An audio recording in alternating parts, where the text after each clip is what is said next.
The next step in the progression is to progressively add load and then resistance to the movement pattern.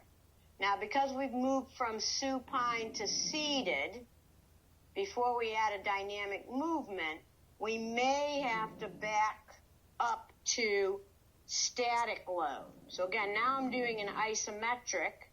The stroke of choice is still the strum against an isometric. So we've added some load because we have moved to a more difficult position. Okay, from there, and again, the movement pattern, we're going to go here, slow, and then nice and slow down. Okay, we're moving in scaption.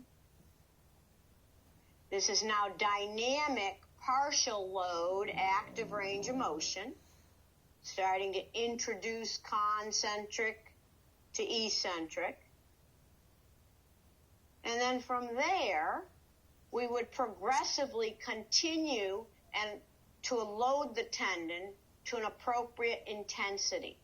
Okay, so now we've picked a weight, same movement pattern, same stroke.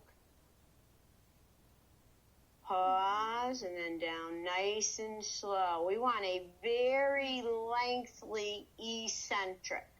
Okay, so we'll do one more repetition. Up, hold, and then down nice and slow. We're trying to increase the strength and stiffness of the tendon, and we're using the muscle belly against appropriate load in order to do that. So eventually we would keep adding resistance to make sure that it was an appropriate loaded activity.